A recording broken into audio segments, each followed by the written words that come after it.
Mes chers collègues, depuis 1985, l'Union européenne désigne chaque année 2 capitales européennes de la culture. Cette distinction est l'occasion pour les villes désignées d'organiser un ensemble de manifestations culturelles destinées à mettre en lumière leurs atouts et renforcer ainsi leur visibilité internationale. C'est aussi l'occasion pour l'Union européenne de valoriser la richesse et la diversité des cultures du vieux continent. Les villes candidates se lancent dans de vastes programmes de rénovation urbaine, de création de nouveaux espaces ou d'édification de bâtiments emblématiques. Les retombées tant économiques que touristiques de cette désignation européenne sont évidentes.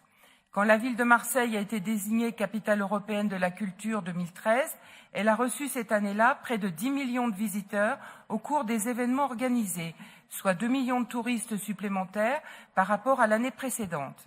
Marseille a également su se doter, dans le cadre de cette distinction, du fameux MUSEM, d'un nouveau FRAC ou encore de la Villa Méditerranée.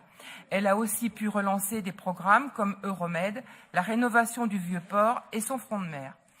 Pour 2028, l'Union européenne devra désigner une ville française et une ville tchèque. Les désignations seront faites en 2023, sur la base de candidatures soumises à un jury d'experts culturels. Du 6 au 8 octobre 2017, la ville de Clermont-Ferrand lancera officiellement sa candidature via un projet baptisé Effervescence. La région Auvergne-Rhône-Alpes ne peut manquer l'occasion unique d'obtenir cette distinction pour Clermont-Ferrand. Ce serait l'aboutissement heureux d'une politique culturelle que l'exécutif veut ambitieuse.